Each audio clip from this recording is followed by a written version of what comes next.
پشاور سے اسلام آباد آ گئے تھے.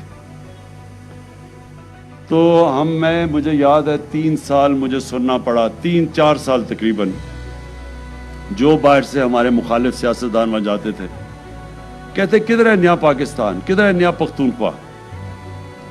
ہر جگہ جو اس وقت کا پرائم منسٹر تھا وہ جا کے تقریریں کرتا تھا کہ بڑے وعدے کیے تھے نیا پاکستان اور نیا پختونخوا، کدھر ہے وہ. اور میرا ایک پرانا سیاسی دوست تھا، میرے ساتھ اسکول کے دنوں کا تھا، تو وہ نون لیگ میں تھا. وہ ایک دن اس نے بڑا سنجیدگی سے مجھے مشورہ دیا. کہتا دیکھو آپ اس باری پنجاب پہ کانسنٹریٹ کرو، کیونکہ پختونخوا میں تو اب آپ کی کوئی چانس نہیں ہے. ویسے بھی وہ جو پختونخوا کے لوگ ہیں وہ ایک ہی دفعہ ووٹ دیتے ہیں، دوسری باری کسی کو باری نہیں دیتے. لیکن جب رزلٹ آیا 2018 کا الیکشن کا، تو 2/3 اکثریت ملی ہمیں پختونخوا کے اندر. میں آپ کو بتانا چاہتا ہوں کیوں ملی ہمیں. اس کی سب سے بڑی وجہ UNDP کی رپورٹ کے اندر آئی. اس UNDP کی رپورٹ میں یہ آئے کہ جس صوبے میں سب سے تیزی سے غربت کم ہوئی تھی وہ پختونخوا میں تھی. دوسری چیز کہ جس صوبے میں امیر اور غریب میں فاصلے کم ہوئے تھے وہ پختونخوا میں ہوئے. اور تیسری چیز انہوں نے کہی کہ جو ہیومن ڈیولپمنٹ، جو انسانوں کے اوپر سب سے زیادہ سرمایہ کاری کی گئی، وہ پختونخوا میں ہوئی. تو وہ رپورٹ تو بعد میں آئی، رزلٹ پہلے آ گیا 2018 کا الیکشن. یہ میں آپ کو اس لیے بتا رہا ہوں کہ میرا جو نظریہ وہ یہ ہے کہ جو پاکستان کے اندر ابھی تک ڈیولپمنٹ ہوتی رہی ہے، یہ اس کی وجہ سے پاکستان پیچھے چلا گیا. یہی 50 سال پہلے پاکستان، 50-55 سال پہلے پاکستان کا دنیا میں سٹیچر کیا تھا. جب ہمارے سربراہ باہر جاتے تھے تو ان کو ریسیپشن دیکھتے باہر کیسے ملتی تھی. یہی پاکستان UAE کے جب ہیڈ آتے تھے پاکستان میں تو اسلام آباد میں ڈپٹی کمشنر ان کو ریسیو کرتا تھا. یہی پاکستان کے ادارے، ہماری ڈگریز ساری دنیا میں ایکسیپٹڈ تھی. یہی پاکستان آہستہ آہستہ ہم نے دیکھا کہ پیچھے چلا گیا. ایک وقت یہ تھا، مجھے یاد ہے، میری کانوں میں نے سنا ہوا ہے کہ جب بنگلہ دیش بنا تو ہمیں تو بڑی تکلیف تھی، لیکن میں نے لاہور کے بڑے بڑے ڈرائنگز میں سنا کہ جی یہ شکر ہے بوجھ اترا ہمارے اوپر سے، اتنا بڑا جو بوجھ پڑا ہوا تھا، سائیکلون آتا ہے تو ہمیں وہاں پیسے دینے پڑتے ہیں ایسٹ پاکستان. وہ آج بنگلہ دیش پاکستان سے آگے نکل گیا، جس کو کہتے تھے بوجھ ہے. تو آپ اگر میرے سے پوچھیں تو کیا وجہ تھی اس کی وجہ یہ تھی کہ ایک اور UNDP کی رپورٹ میں آیا ہے کہ ایلیٹ کیپچر ہے پاکستان میں. ایک چھوٹا سا ایلیٹ ملک کے وسائل کے اوپر قبضے کر کے بیٹھا ہوا ہے. ڈیولپمنٹ بھی جو ہوتی ہے وہ ساری جو طاقتور ہے وہ کھینچ لیتا ہے ڈیولپمنٹ.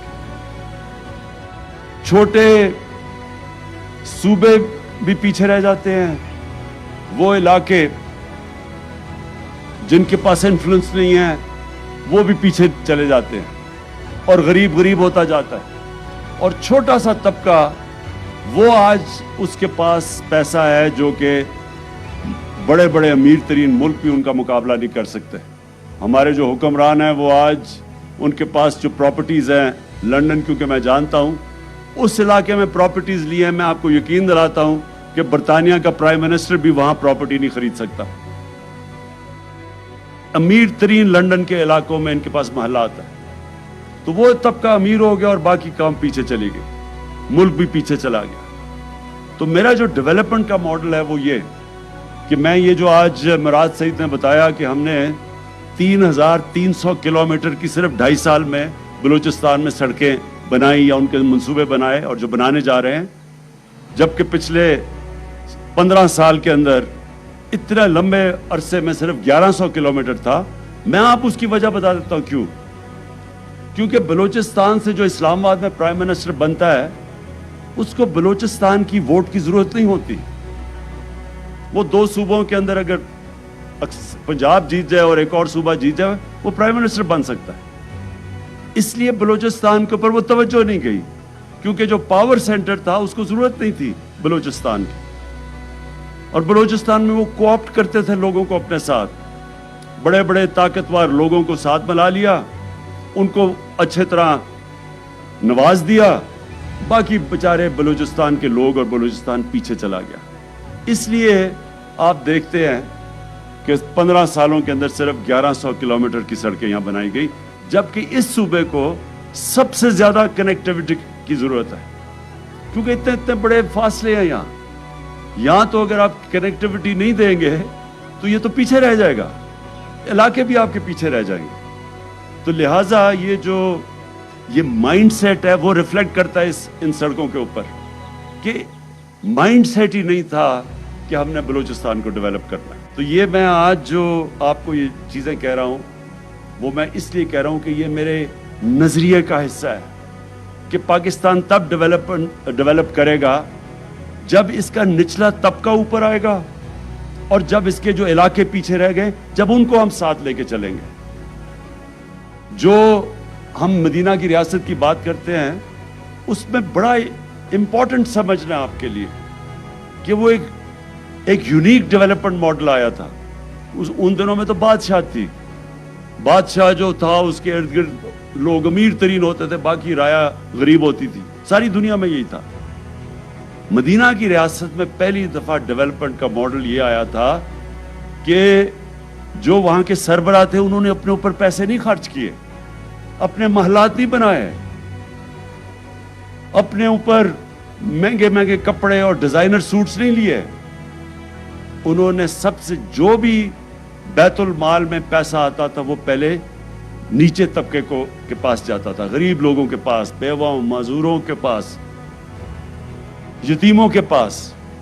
ایک کانشیس، ایک پہلی دفعہ فیصلہ کیا گیا تھا کہ ہم نے نیچے سے لوگوں کو اوپر اٹھانا ہے۔ اور یہ آج چائنا کی جو ڈیولپمنٹ اور یہ جو سب سے دنیا کی تیزی سے قوم اوپر جا رہی ہے، 30 سال پہلے چائنا کو دیکھو، آج دیکھو، کوئی تصور بھی نہیں کر سکتا تھا کہ دنیا کا اکنامک جائنٹ بن جائے گا، کیونکہ انہوں نے نچلے طبقے کو اوپر اٹھایا۔ پریزیڈنٹ شی نے ابھی اناؤنس کیا کہ ہم نے ایکسٹریم کتنی ان کی 1.25 ارب کی آبادی ہے، انہوں نے کہا 1.25 ارب کی آبادی میں ہم نے سارا اپنا جو ایکسٹریم پاورٹی ہے وہ ختم کر دی ہے، سارے سیلیبریٹ کیا انہوں نے، وہ کام کیا جو دنیا کی تاریخ میں کسی نے نہیں کیا، 70 کروڑ لوگوں کو 30 سالوں میں غربت سے نکال لیا۔ تو یہ اصل میں تو اسی ماڈل پہ وہ جو مدینہ میں ماڈل لے کے آئے تھے کہ نچلے طبقے کو اوپر لے کے آنا۔ اور دوسری چیز چائنا نے اب اپنے جتنے بھی علاقے دور رہ گئے ہیں ان کو ڈیولپ کیا۔